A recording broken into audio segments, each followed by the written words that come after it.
Story 1. Good Night. The following is a transcript of a recording that was discovered in a hospital laboratory. At the time of this submission, the cause of the incident is believed to have been a chemical leak. Recording begins. 3 years ago, a team of scientists figured out how to stimulate the language centers of their brain while someone was sleeping. But I was on the team that came after, a team which got to use that knowledge for our own experiments. It seemed important at the time to see what lied in the unconscious minds of everyday people. At first, we focused on written language. We sent out advertisements, often on college campuses or online, and after sifting through the inevitable unsolicited offers, we selected the best candidates to come in for a physical exam. We wanted people who didn't display any signs of mental issues, ones whose brains and bodies wouldn't reject the sleeping drug we would be injecting into the system. We ended up with 437 subjects, but we culled the group down to an even 400. Really, it was just an excuse to use a round number. We separated the final subjects into groups of 10 and laid them on comfy hospital beds in warm, dark rooms so that they could sleep undisturbed. Everyone was excited for the experiment to begin, but there were the little things to finish up first. We gave each subject a pen and a square piece of paper, all the while laughing at their nervous little jokes. "Of course we won't judge you if you draw dicks in your sleep," we assured the college freshman with zits all over his sweaty face. "Anything you write is confidential," we assured the woman with a tan line where most people would wear their wedding ring. We connected them to the machine that would send a current through their brain, activating their language centers as they slept. Then we carefully injected the anesthetic into their veins and watched them drift off. We told them all good night before leaving them to their own devices. In a small room, the other researchers and I chatted for 6 hours, talking about graduate school and lab interns while the subjects slumbered in their beds. After the allotted time had passed, we went in and helped everyone up, thanked them for their services, and paid them on their way out. We had them wait in a well-lit room to wake up a bit, offering cups of coffee before seeing them off. 400 people drove away in separate directions, and we figured that this was the end of it. We collected their papers and pens from the bedside tables, and then we read what they had written. We had originally theorized that people would draw abstract shapes or scrawl out sloppy confessions that their dreams had dug up from the recesses of their minds. After all, that's what dreams are, right? Just a mix of whatever our brains had left over at the end of the day. We thought that we would see whatever lurked in those unconscious depths, whatever cute secrets the average citizen hides in their waking hours. Everyone, all 400 subjects, had written one word: help. There had been no hesitation, no question that this was the message that they'd wanted to send. The writing couldn't have been clearer if they'd been awake. The penmanship, down to the pressure put on the paper, was exactly the same on every sheet. We ran every scrap of paper, all 400 pieces, next to each other, one after another. All the same message: help. Of course, this was like something from an internet horror story, so we decided to repeat our experiment in a different group. Maybe someone had contaminated the earlier group. Maybe this was a mistake. It would have been the biggest screw-up in the lab's history, but a mistake nonetheless. We didn't want to think about the other option. We found a bigger subject pool this time, of 1,000 people from different backgrounds and countries. We wanted the most diverse group we could gather, to avoid the prospect of having the subjects cross-contaminate each other. We even made sure that we had subjects with high squeaky voices and low incredible baritones. We left nothing to chance, separating them into groups of 10 again and renting out a whole hospital for the latest attempt. We tried speech this time, since faking 400 scraps of paper would have been significantly easier than faking 1,000 voices. We laid them down again, and this time we didn't talk to them. We didn't want to give them any ideas. We gave each person a pair of huge, fluffy earmuffs so that whatever we heard from the other subjects wouldn't disturb the rest of the room. Then we conducted an EEG, the test with the electrodes on the subject's head. The electrodes led to a monitor that had those stereotypical brainwaves, but also to the machine that would help us activate the language centers with the right electrical currents. We made this experiment as sterile as we could. We didn't even say goodnight before turning off the lights. The plan was to measure the subjects' deep sleep patterns, and when they were all in REM sleep, we'd switched off the machine. They screamed. As soon as the switch was flipped, 1,000 mouths opened into gaping caverns. Their tongues rose from between their lips, and their voices were like dying animals. Their bodies remained as still as boards, with only their wailing to suggest that they were anything but corpses. The effort of screaming made every subject pale as chalk and sent tears down the corners of everyone's eyes. Even behind our glass walls, with our clipboards and recording devices, we scientists felt a chill run through our spines. We only lasted 10 seconds against the screaming before we cut the recording, cut the electric current, cut everything, and ushered every subject out of their rooms as quickly as we could, barely paying them. We were men of science, men of reason and knowledge and cold, calculating logic. This couldn't be happening. We analyzed the screams for hours, even though it hurt our souls in a way none of us could explain. Every second of screaming was agony. We went through 18 lab technicians, as one after the other vomited, even soiled themselves, trying to mess with the sound waves. Finally, one man, through tears and snot and drool covering his keyboard, managed to slow down the audio enough for something that resembled words to be heard. He stumbled out of the lab, choking and clutching his chest, blood seeping from under his eyelids, and collapsed at our feet. Within 3 seconds, he stopped breathing. Within 5, he was dead. No one wanted to go in to listen to what he had done after that. At the time of this recording, I am in the lab under the desk. I hope someone finds this and listens to it, even though my hand is shaking and my body is cold, and my heart. It will soon explode in my chest, a mess of ventricles and arteries, and it will be my fault. I listened to the audio. I knew I shouldn't have, but I did. You helped us. They're here now. We should never have let them free. But they're here now. They're behind me. They're... Recording ends. Story 2. Come and play. I know how this is going to sound. I know that it sounds impossible, insane, batshit crazy. God knows I've been over it again and again. I've thought of every possible explanation, but I've come up empty every single time, which means that what happened really did happen. I need you to believe me. I know it won't change much. What happened, happened. There's no going back or changing that. But I still need someone to believe me. Anyone. For me. For my sanity. I am not crazy. This might be my last chance to tell anyone what happened. Tomorrow I'm going into the attitude adjuster, as they call it here, and no one is ever the same when they come out of that room. I probably won't even remember my own name, much less the crazy shit that went down 7 months ago. So I'm writing everything down in this little book. Call it a journal of sorts. I don't know if they'll send it to you like I asked, but I have to try. And I have to hope that they will. Don't feel guilty after you've read it. You wouldn't have been able to change anything. You wouldn't have been able to help. This is for me. Closure. I hope it reaches you, though. It started when I moved into that new place in the old part of town. Remember how excited I was? God, if only I'd known. But at the time it was my second chance. My last chance. I had a new job, my debt wasn't as crippling and I was sober for the first time in 3 years.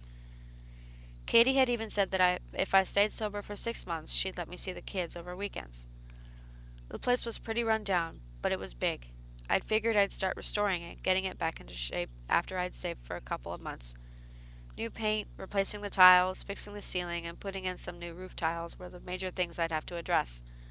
I'd rebuild the porch and replace the deck in the backyard for the family barbecues I'd dreamt we'd have. It had a large backyard for the kids and even a big open basement I'd have liked to convert into a nice gaming area once I'd installed a new floor. The house was fairly isolated right at the end of the street, number 113 Harriet Drive. The closest neighbors were about a kilometer away, as most of the surrounding places were empty. It wasn't the greatest neighborhood, but I've lived in worse. It was right on the edge of the woods, and there was a path that led down to a small stream where I'd like to take James fishing. Moving in didn't take long. I didn't have much. A few pieces of furniture, my bed, my clothes, and the kitchen stuff you sent me when I got out of rehab. It only took me half a day, even on my own. 2 days later, everything was in its place, and I was settling in nicely. I'd even bought an extra chair and some cheap paintings to give the living room a more homely feel. I was happy. It genuinely felt like I was getting my life back on track. I worked hard, and I was exhausted in the evenings, but it felt good. I was working on my second chance. Weekends I slept in, worked on the house through the day, and watched old movies on the DVD player you sent me. It was a simple life, but an honest one. I hadn't really craved a drink for months, and not at all since I had moved in. Like I said, I was happy. About 2 months later, I moved, about 2 months after I moved in, I took some time off. I had built up a considerable amount of vacation time and wanted to really get cracking at getting the house into better shape. Saving for the materials also went quicker than expected, since I didn't have a lot of expenses and I still had some of Dad's money he had left me. So I bought the materials and got started. I painted first, the whole house, inside and out. I hired a laborer, Kevin, to help me, and I was surprised we managed to finish the first coat in one day. 3 nights later was when it started. I had just finished making myself dinner when I heard it. A light knocking. I stopped, cocking my head and listening again. Nothing. Thinking someone might be at the door, I headed over and opened it, but there was no one there. Shrugging, I closed the door and got my dinner. I was just about to sit down and put in another movie when I heard it again. This time, I could more or less pinpoint where it was coming from, and it sounded like it was coming from down the hall. Setting my dinner down, I walked down the hallway, straining to hear the knocking again. I was just passing the basement door when I heard it again. It was the basement door being knocked on. I recoiled. Someone was in my house. I slowly retreated back to the living room, keeping my eyes locked on the basement door. I reached for my phone on the kitchen counter and called the police, keeping the basement door in my sight. A woman operator answered, asking me what my emergency was. "I think there's someone in my house, in the basement," I whispered, picking up the large knife I had cut the chicken with. "What is your address, sir?" 113 Harriet Drive, The Willows. My name is Derek Reed. "A unit is being dispatched. Are you able to leave the house?" she asked just as I heard the knocking again. "Yes, I'm moving to the door now," I whispered, and started to the front door. Moving slowly, I tried to keep the basement door in my sights for as long as I could, and when I couldn't anymore, I sprinted to the door, ripped it open, and jumped down the dilapidated porch. I stopped at the street, turning to look at my house. With the door standing ajar, it almost looked like a great monster was about to devour me. A chill ran up my spine at the ominous thought. "Sir?" the operator asked. "Yes, I'm outside. I'm standing on the street." "Okay, a unit was only a few blocks away. They should be there any second. Please wait for them." She had barely finished her sentence when I saw a police car turn the corner up the street, heading in my direction. The car pulled up and 2 officers got out, a young woman and an older man. "Are you the one who called, sir?" the woman asked, quickly summing me and the house up. "Yes, there is someone in my basement." "Okay, sir, please stay here," she replied and started toward the house. "It's the third door on the left," I called after them as she raised her hand in thanks. They stopped on the porch, pulled their weapons, and entered the house. A few minutes went by, and I nervously watched the front door, every now and then scanning the area in case the intruder had managed to elude the police and make a run for it. Soon the officers emerged from the front door. The older officer was talking into his radio, and the woman approached me. "It's all clear, sir. There is no one in your house." I was relieved, but also embarrassed. "Are you sure? Did you check everywhere?" Patiently she nodded. "There was no other exit from the basement except the door, and all the other windows and doors are closed and locked."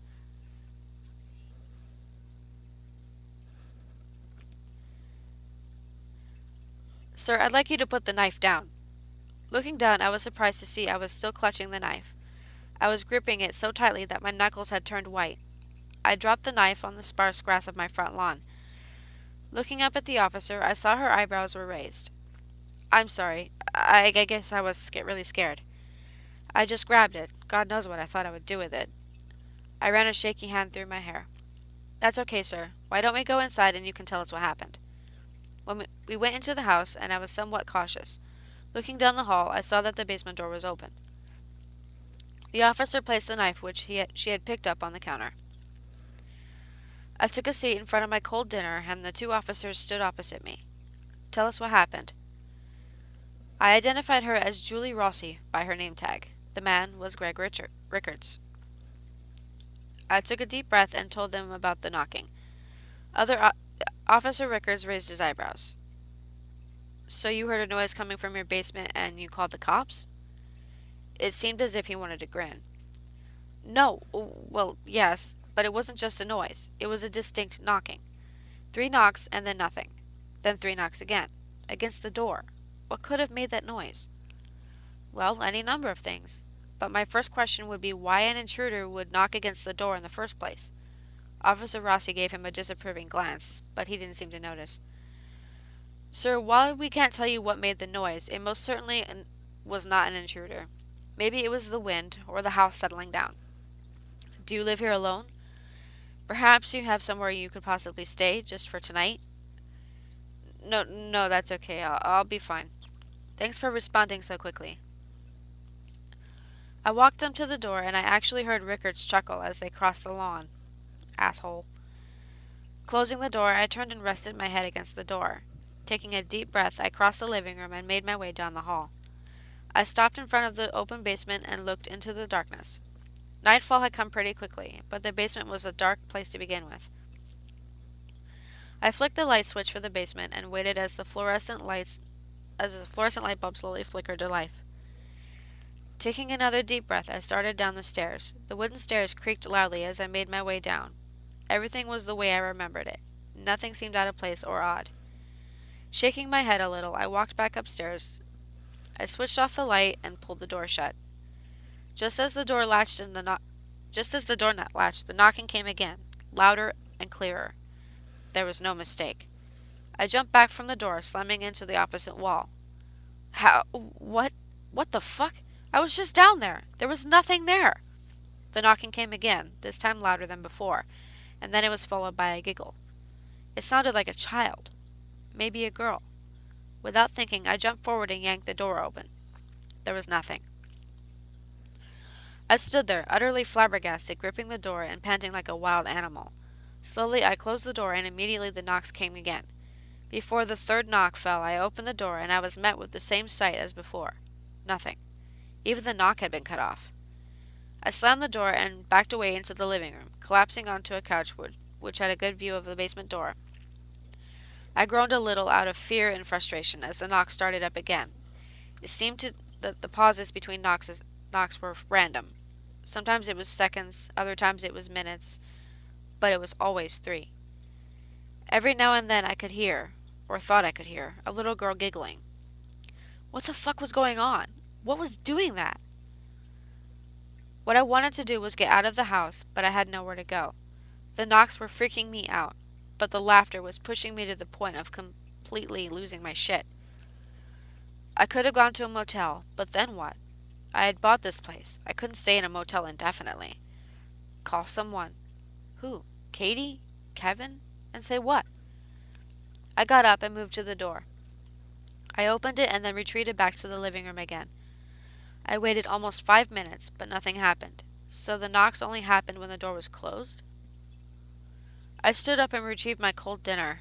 Hungrily, I ate, continuing to eye the doorway to the basement. Placing the dishes in the sink after finishing, I also drank a glass of water. It had been almost half an hour since I'd opened the door, and there had been no knocks since, and no giggling. I was feeling a little relieved, but apprehensively so, as if it was too good to be true. I gathered my phone and headed to my upstairs bedroom, making sure to never turn my back on the basement. Running the last few stairs and the short distance to my room, I quickly turned and slammed the door, locking it for good measure. I had left almost all the downstairs lights on, but I had decided it was a necessity. Breathing a sigh of relief at being seemingly safe and secure, I went about my pre-bed business. It was still early, but I was tired. And besides, I didn't want to be downstairs. I got into bed and grabbed the book as I was reading, planning to read for a few minutes and then go to sleep, but I must have fallen asleep almost instantly. I woke to a bright and warm morning, and for a few moments I had forgotten about the weird events of the previous night. I stretched and yawned, but mid-yawn it came back to me. I stopped, and then actually laughed out loud.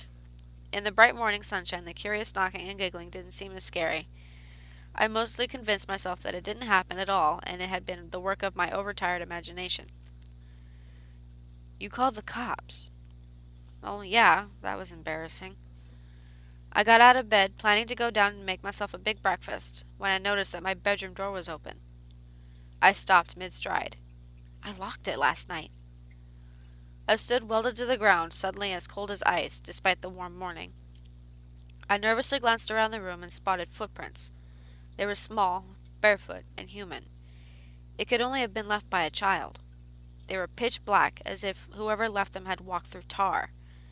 They made their way in through the door and up to the side of the bed. Then they turned around and headed back out the door. I stood motionless for several seconds before trying to make sense of the bizarre scene in front of me. I looked down at myself for some reason, and I sucked in a breath. My torso, arms, and legs were all covered in blood-red scratches. I felt along the scratches on my left arm, but there was no pain. Only the weird sensation you get after your leg or arm has stayed in the same position for too long.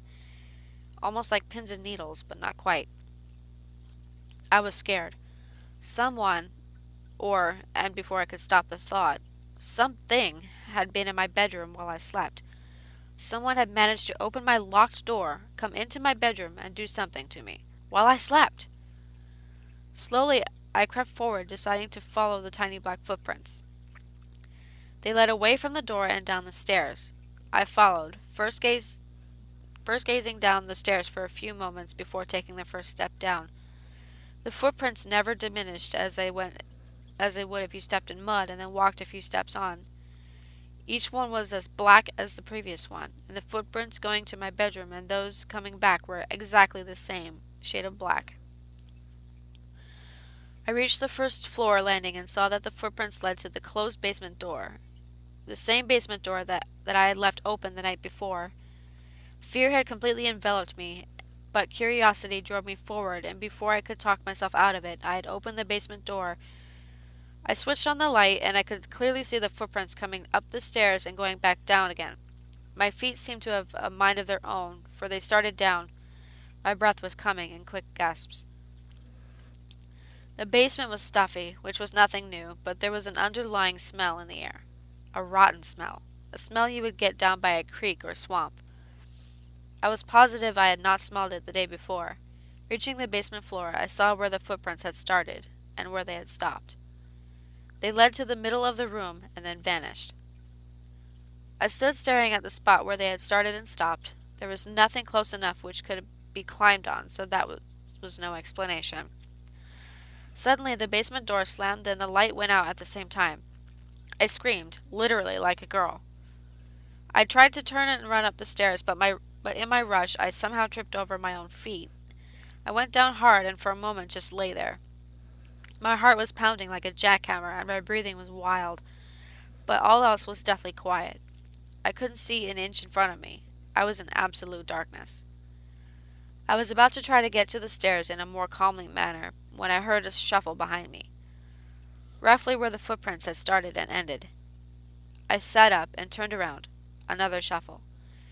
This time it sounded like a wet footstep. A high-pitched moan escaped my throat and I caught my breath, somehow thinking that if I stayed quiet, that whatever it was would leave me alone. A giggle came out of the darkness, a sound which caused the tendrils of panic to run through my already tense body. "Derek," came the sing-song whisper out of the darkness. "Come play with me, Derek."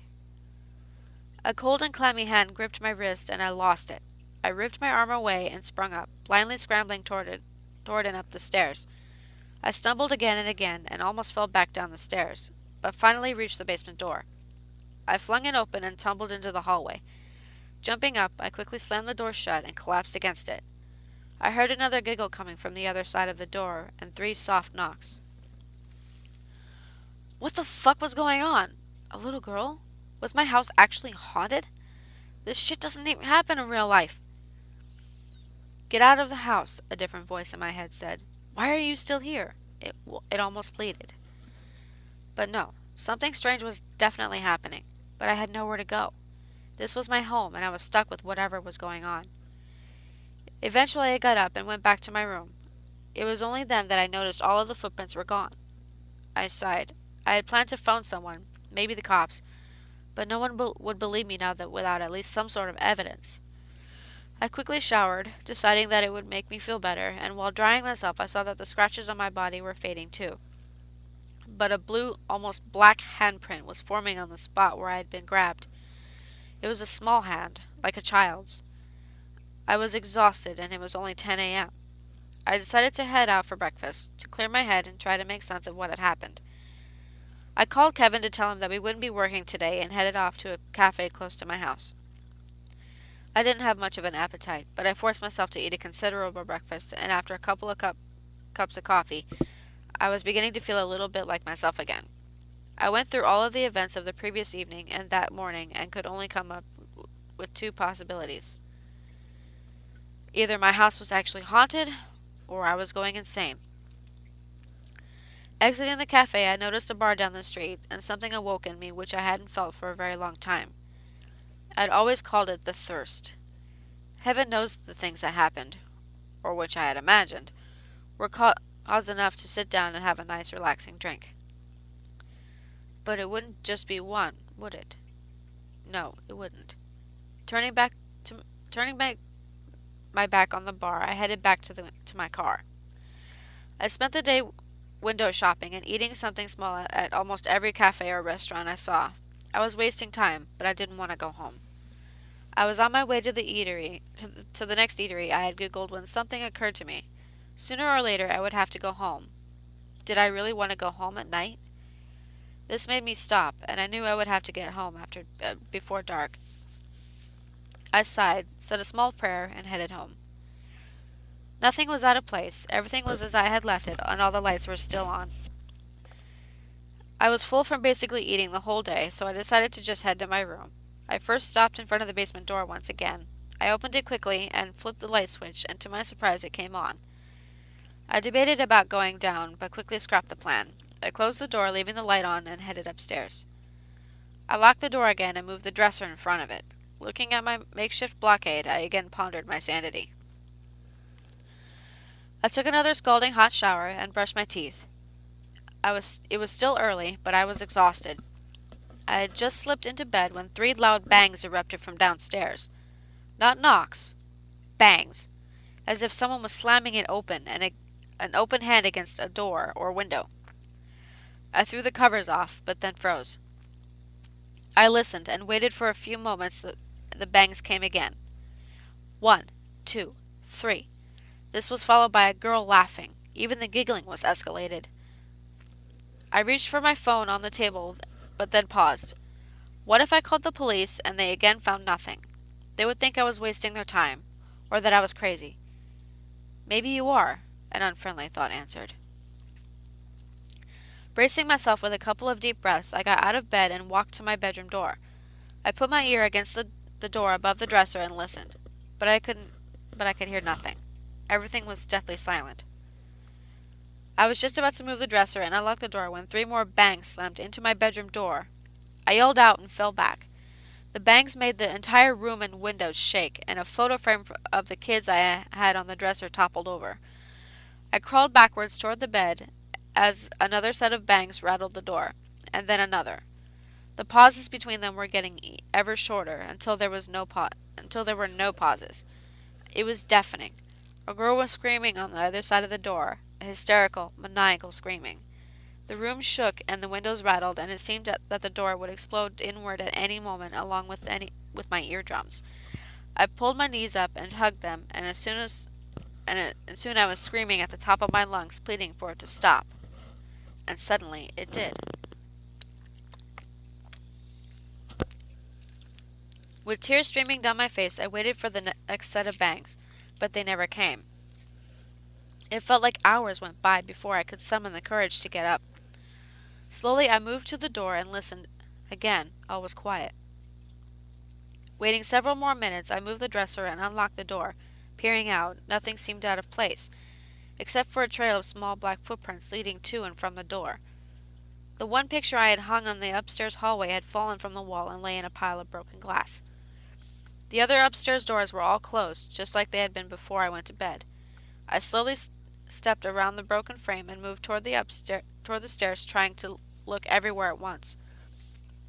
Reaching the stairs, I stood there for several minutes, looking down. The footprints seemed to mock me. I realized I was still gripping my phone in my hand and debated once more if I should call someone. Anyone. But again I struggled to come up with an explanation or a scenario where I wouldn't seem crazy. Surely the footprints would disappear again. Just go look. If you don't like what you see, get out of the house and then call. Slowly, I descended the stairs. Everything was quiet. Reaching the first floor landing, I saw that all the downstairs doors were open, except the basement. Moving cautiously forward, I glanced into every room I passed, but saw nothing out of the ordinary. Again, I didn't turn my back on the basement, but rather turned and walked towards the living room. The living room was in disarray, with pictures and small ornaments on the floor, and even the small table I ate at was toppled over. I stood still for a moment, trying to figure out what to do, when 3 more knocks came from the basement door.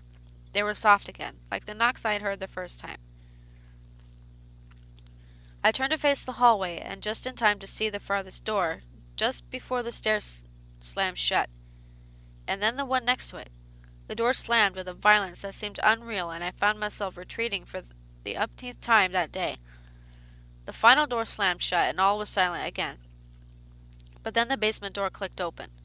Slowly, painfully slowly, it swung open, its rusty hinges protesting. And that's when I heard it, the sound that made me lose the final bit of self-control I had, the basement stairs creaking. Someone, or something, was coming up the stairs. At first I was frozen. I was absolutely terrified. I couldn't move or think or scream. I just stared at the open doorway to the basement. Another whimper escaped my throat, and new tears started rolling down my cheeks. Whatever it was had reached the final couple of steps, and I could hear shallow breathing coming from the darkness. 2 eyes appeared, and it seemed that was what I needed to regain control of my limbs. I sprang toward the front door, reaching it in 3 bounds, but it wouldn't open. I yanked and pulled at the door, while simultaneously trying to look back over my shoulder at the thing that approached. Looking down, I saw that the door was locked, and I cursed my own stupidity. I quickly unlocked the door, but it still wouldn't open. I could hear the thing approaching down the hall, the shallow rattling, breathing getting louder. Despair almost overtook me when I knew in my heart that whatever was coming was somehow keeping the door closed. With every ounce of strength I pulled, and then the door came unstuck. Spilling out my front door, I risked a final glance over my shoulder, but saw nothing. I went sprawling. I had tripped on the edge of the sidewalk, and I heard a girl giggle again. Derek. A girl's voice rang through and I knew it was no girl. Come play with me, Derek. I was up in a flash and went sprinting down the street. When I thought I was far enough and relatively safe, I stopped under a street light and made the decision to call the cops. I explained that someone was in my house and that I would be waiting a couple of blocks down the street. They took much longer to arrive this time, and I was surprised to see it was again Officers Rossi and Rickards. I was sitting on the sidewalk inspecting the wounds from the tumble I had taken when they pulled up. Mr. Reed, are you all right? Rossi asked as she approached me and saw the blood on my knees and elbows. Yes, I'm fine. I fell running. I got up and she asked me to tell them what happened. Now I am not an idiot. I knew how it would sound, especially after I had called them the day before. So I left out the part about me opening the door after the knocking to find nothing. Left out how I had found a child's footprints in my room and that a girl was talking to me about playing with her. I left out the part about said girl grabbing me in the darkness of the basement. How my bedroom had shaken from the banging and that a girl had been screaming hysterically minutes before. I left out how the downstairs doors had all slammed shut. I left out how the basement door had opened on its own and something had come trudging up the stairs. I shortened it to me hearing something downstairs after I went to bed and seeing someone heading down to the basement. So they put me into the back of the car, radioed the situation into HQ, and headed down the street to my house. Pulling up, they told me to wait in the car, and they once more headed into my house, weapons drawn. A couple of minutes later, they reappeared and then quietly spoke to each other on my front porch. Rickards then spoke into his radio, and Rossi came and got me. There's no one inside, she said, and she looked at me as if she felt sorry for me. Are you sure? I stammered, hugging myself like those grief-stricken women you always see in movies. Positive. We went through the whole house, and nothing seems out of place. At this, I cocked my head to the side. Nothing's out of place? When I left here a while back, the house was in shambles. Furniture was knocked over, and the pictures I had hung were on the floor. Rossi looked at me curiously. "Follow me," she said, and led me back to my front door. I didn't move. She turned and saw that I was frozen to the spot. Her face softened. Perhaps she could see I was really frightened. "Come on, Mr. Reed. We are still here. You're perfectly safe." After another moment, I reluctantly followed her. She led me to the living room, which was completely spotless. All the pictures were hanging where I had hung them when I moved in, and all the furniture and ornaments were in their correct and upright positions. Even the dishes which I had failed to do the day before were clean and on the drying rack. "What the I whispered. "Mr. Reed, are you feeling all right?" Rossi asked me and laid a hand on my arm.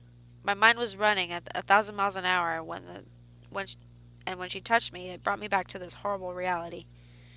I jerked away from her touch, and she held up her hands. Whoa, take it easy, Mr. Reed. We're here to help." "I'm sorry. I'm just—" She nodded her head, and that she understood. She sighed and looked at me in these eyes. "Mr. Reed, have you been drinking?" she asked gently. "What? No!" I cried. Having heard that question a million times before, what followed was never good. "Are you on any strong medication?" she asked a little more firmly. I sighed, suddenly angry. "No, I am not drunk, I am not on drugs, and I am not crazy," I said a little more forcefully than I had intended. "Okay, calm down."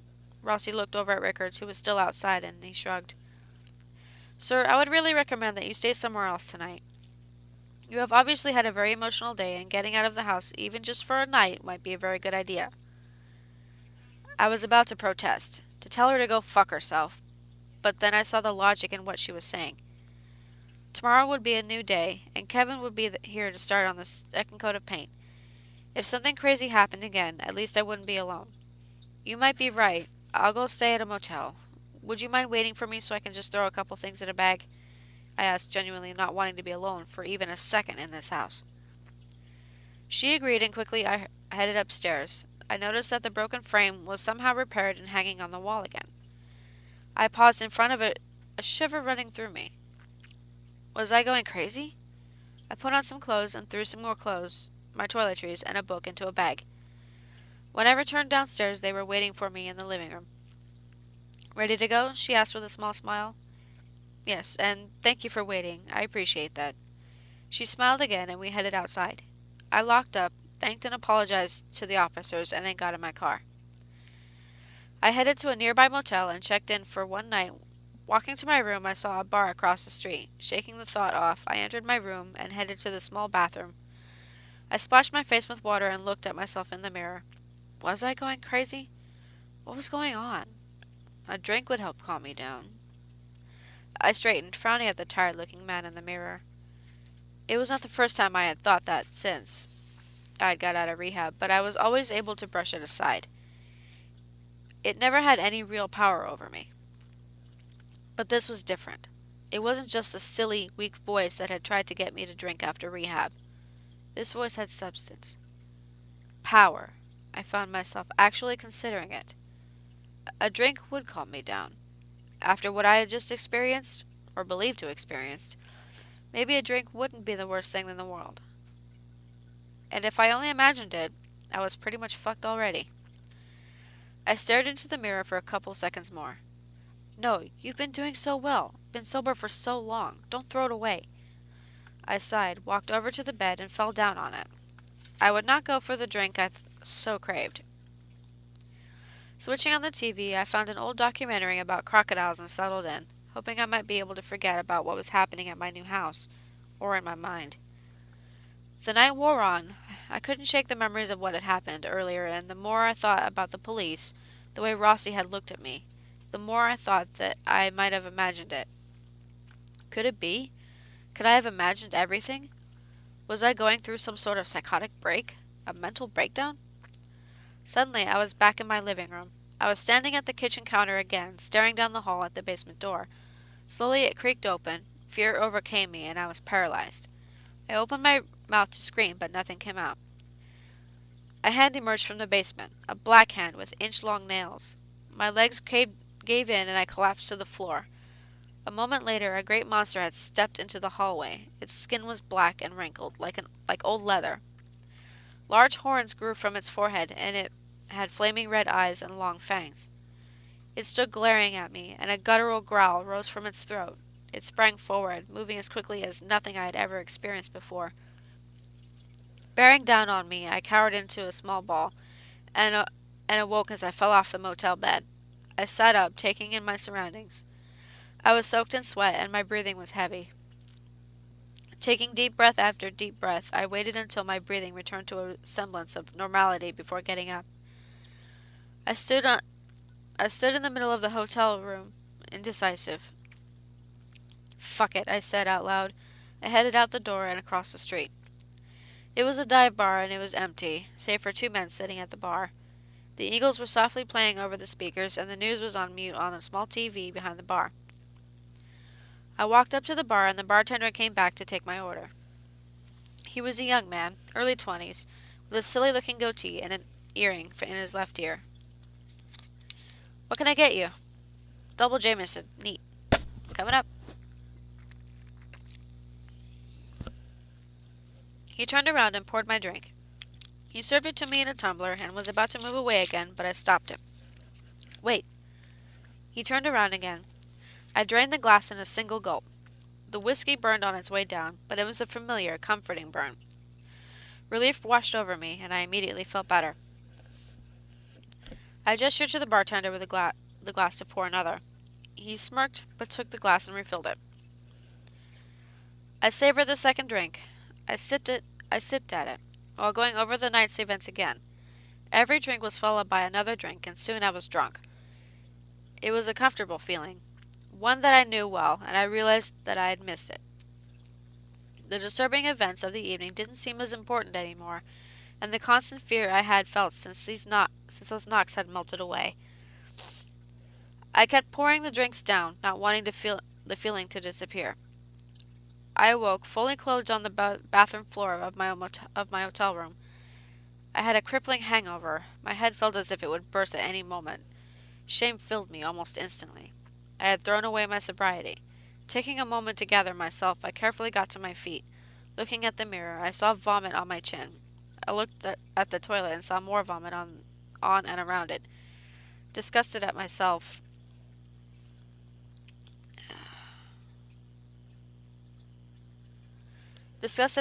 I flushed the toilet and immediately took a shower. Feeling a little better. What the hell? Feeling a little better, I cleaned the bathroom and got dressed. Popping a couple of painkillers I kept in my toiletries bag. It was already 2 o'clock. I went to check out of the hotel and thought about getting some food in me. Next to the bar across the street was a small burger joint. I decided a greasy burger was just what I needed, but when I sat down, I had entered the bar and was ordering a beer.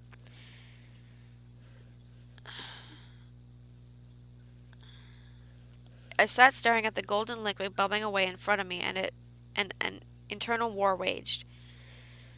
You might as well drink it. You already pissed away your sobriety last night. No, get up and leave. Go home. Kevin will be working by now, wondering where the hell you are. This continued for some time. I ordered a burger while the debate went on, and even finished most of the meal without touching the beer. But the burger was really greasy, and the bun was dry, so I became very thirsty. At least that's what I told myself, so I took a sip, and then another. Soon the half-eaten burger stood forgotten on the far side of the table, and I had finished 2 more beers. I had just started on my first whiskey of the day when my phone rang. Mr. Reed, where are you? It was Kevin. I just went out this morning for breakfast and a couple of things, but I got held up. I shook my head at myself, ashamed, but not ashamed enough to not take another sip. Oh, okay, he sounded distracted, almost upset, or scared. Kevin, what's going on? I asked, setting my glass down. Nothing. I started painting again because the door was open. I assumed you left it open for me, but what is it? It's just that I keep hearing this knocking. It sounds like it's coming from the basement. I went down to go check, but I didn't see anything. But it keeps happening, and I could swear I heard a girl laughing down there. My entire body went cold and my mouth dried out. A thought then occurred to me. Kevin, listen to me. I didn't leave the door open. I locked it. Get out of the house now. There was a pause. Why? Kevin asked, clearly confused. Just do it. Please, get out and wait for me down the street at the intersection. Mr. Reed, are you okay? You're not making a lot of sense. Just do it, goddammit! I cried, and the other patrons of the bar turned to look at me. There was another pause, and then I heard 3 distinct bangs on the background. Kevin cried out, and I could hear the terror in his voice. What the hell? What's happening? Get out of the house, Kevin! I yelled into the phone, getting up from the table and heading to the exit. Hey, buddy, you didn't pay! It was the same bartender from the night before. I stopped, taking out my wallet and tossing all the money I had on the table. Quickly, I exited the bar and headed to my car across the street. The noises coming through the phone were not encouraging. I could hear the banging, though now it was the same consistent explosion of noise that I experienced the night before. I could hear the girl screaming through the chaos. Kevin was screaming in terror, but I figured as long as he was still screaming, that was a good sign. I got into my car and was soon speeding back to my house. Suddenly there was silence from Kevin's side. Mr. Reed? Kevin? Are you okay? Where are you? I think I'm okay. I locked myself in your room. Okay, that's good. Now listen to me very carefully. You have to get out of the house. Now. Go. Get out. Run down the stairs and get out. Don't wait. Don't stop. Don't do anything. Just get out. What's happening? Kevin asked again. Kevin, go now! I screamed into the phone. Okay, I'm going. Stay on the phone, I ordered him as I sped across the red light. I could hear his heavy breathing and whimpering through the phone. Faintly, I heard a door open, and I assumed he was exiting my bedroom. You can do this, Kevin, I encouraged him. I'm going down the stairs now. I'm in the hallway. What the? There's footprints all over, he whispered. Just keep going. You're almost there. I'm in the living room now. Wait, what's that? Don't stop! Get out! I urged him. The basement door is opening. Oh my God, something is coming up the stairs. He was petrified. Kevin, run! Get out! I screamed again. There was a pause, a moment of absolute silence broken only by our panting. And then Kevin screamed. It was a blood-curdling shriek, and I heard the phone drop to the floor. Kevin's screaming continued for what felt like an eternity, and then he was silent. What had just happened? Was Kevin dead? Killed by what? If he was alive, what had just happened? I still had the phone to my ear when I heard a noise. It sounded like footsteps, but they were uneven, almost like something was limping. They also sounded like it would sound if you were walking through mud. Squelching is the word that came to mind. Terror seized me, and I almost lost control of the car. Finally, I heard shallow, rattling breathing coming through the phone. The same breathing I had heard the night before. I wanted to hang up to end the call, but I was paralyzed. How I did not cause an accident, God only knows. The thing on the other side of the phone then said something. It was barely a whisper, but I had heard the same words before. Come play with me, Derek. Suddenly the phone crackled, static shot into my ear, and the line went dead. I pulled over. I gripped the steering wheel with a death grip, my knuckles turning white, and I took a few deep breaths. I had to decide what I was going to do. Call the police? I was sure that if they showed up again and there was nothing to find, they would haul my ass to jail. But what if this time there was something? I had to go check first, to make sure Kevin was okay. I pulled off again, and a couple minutes later I turned into Harriet Drive. I slowed down and approached my house at a crawl. The front door was closed, and all seemed quiet. Parking the car, I left the car running and the door open. I wanted a fast getaway if the need arose. I slowly walked to the front door and I paused on the porch, listening. I couldn't hear anything, even after I pressed my ear against the door. Reluctantly, I opened the door and pushed it open. I stood on the threshold of my own house, afraid to enter. The smell of paint was clear, but there was a faint, swampy smell underneath it. Except for the painting tools leaning against the wall, everything looked exactly like I had left it the night before. There was no sign of Kevin. He had said he was in the living room, but I couldn't see him. Shaking my head at what I was about to do, I took a few tentative steps into my house. I still couldn't see Kevin anywhere. I took a few more steps, and slowly the basement door came into view. It was closed. The front door slammed behind me, and with a force that caused the windows to rattle, and I screamed. Fuck this, I'm out. I turned on the spot and ran to the front door, but again I couldn't get it open. This time it wasn't locked, but no matter how hard I pulled, yanked, and groaned, it wouldn't budge. Without thinking, I grabbed the extender pole that we used to paint the high, hard-to-reach places and scrambled to the window. With all my might, I swung the pole into the window, but the pole bounced harmlessly off it. A gasp escaped my lips. What the fuck? I went to town on the window. I swung again and again, and each time the pole bounced off the window without leaving so much as a crack. I tossed the pole aside and lifted the nearest chair I was able, using all my strength to throw it at the window. But it had the same result. The chair crashed to the floor in a pile of broken wood as the window held firm. Panic took hold of me. I was trapped. Standing in the middle of my living room, I tried to think of something I could do. I had to escape. I reached for my phone, and as I punched the emergency number, I heard it. A scream of fear, anger, and frustration burst from me involuntarily. Louder than before. The knocks were coming faster and faster, and I heard the girl giggling again. I pressed the call button on my phone, my eyes locked on the basement door. The operator answered, and I rambled off my address that I needed help. Before the operator was able to respond, the phone was ripped from my grasp by an unseen force and flung against the wall, where it shattered into pieces. I whirled around like a madman, trying to see everywhere at once. The knocks drew my attention back to the door. I waited, panting. Then the bangs came again. It emanated from the house itself this time, and it was deafening. Soon the pauses had disappeared as before, and the house was shaking and roaring. I held onto the basement chair for support. The volume of the bangs increased, and I felt a warm liquid trickling from my ears. The girl was yelling again, and I swear I was hearing her inside my head. The bangs stopped just as suddenly as the previous night, and the ringing in my ears told the tale of my damaged eardrums. A moment later, I was flung across the room as if a wire had been attached to the back of my pants, and I had been pulled with a great force. I slammed into the wall opposite the hallway, and I bashed my head against the wall, causing me to crumple to the floor in a heap. Dazed, I lifted my head, and a searing pain tore through it. Blood was pouring from the back of my head. Faintly, I heard it. I heard the basement door open again. I was directly opposite the hallway, and I had no line of sight on the door itself. Groaning, I tried to get to my feet, but slumped back against the wall. Again, I heard the creaking of the basement stairs as something ascended. Again, I tried to get up, and this time I managed it by holding onto the kitchen counter. I heard the top of the stairs creaking, and this was soon followed by shallow, rattling breathing. A giggle came from the basement as I staggered for the front door again, using the furniture to support me, completely forgetting that I had tried the door already.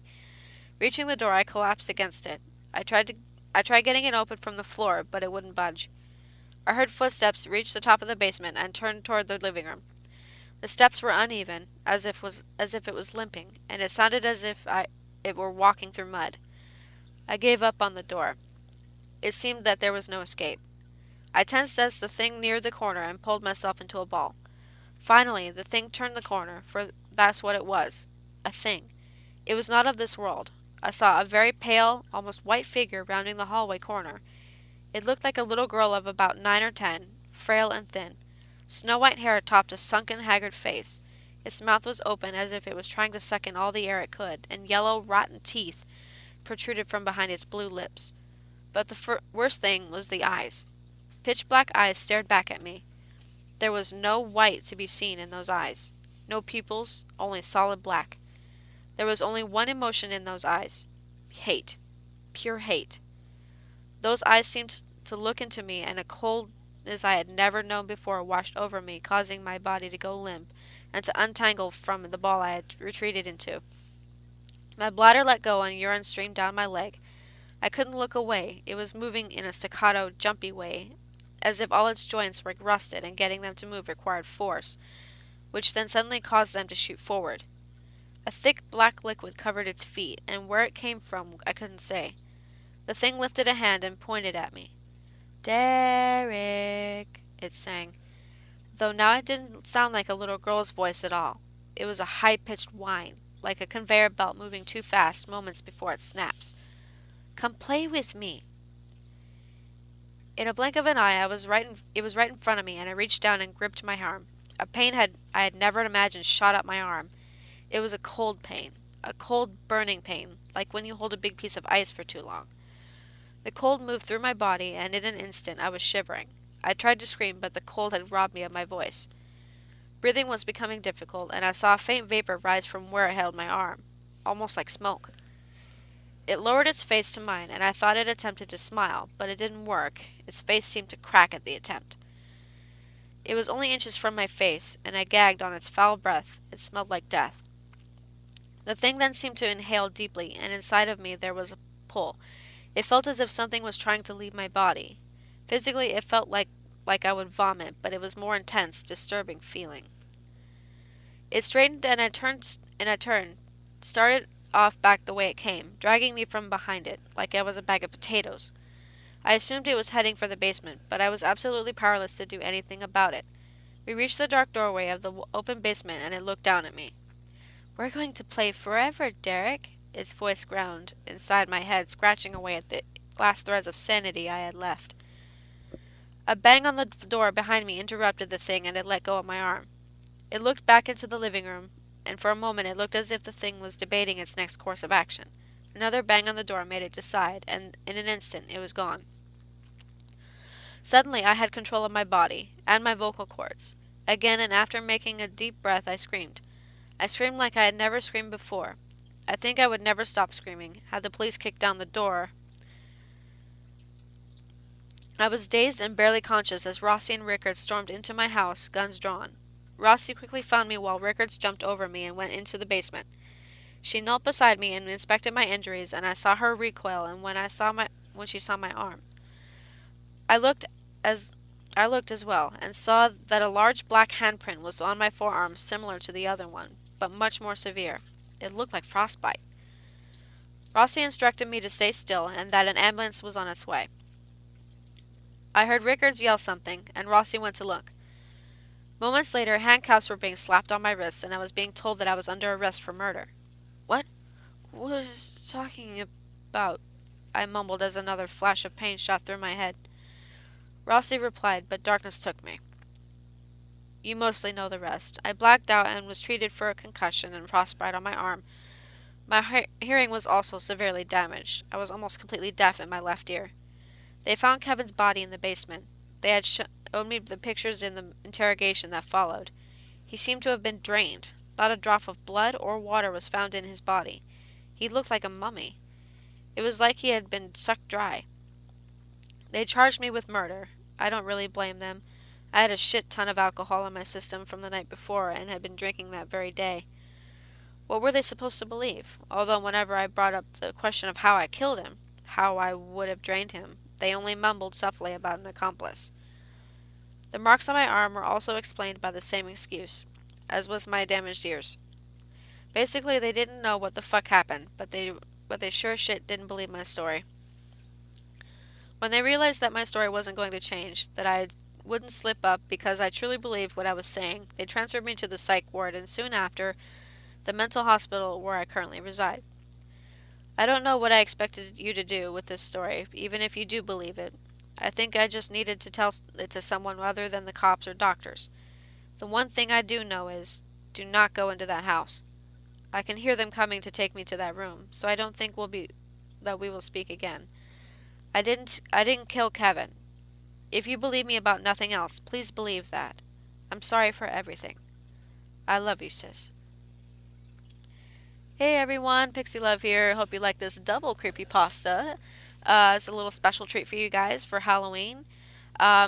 Funny thing, my birthday is actually the day before Halloween, so this is kind of also a bit of a birthday present, even though it's from me to you guys instead of the other way around. I hope you guys enjoyed the stories, and happy Halloween, and last but not least, sweet dreams.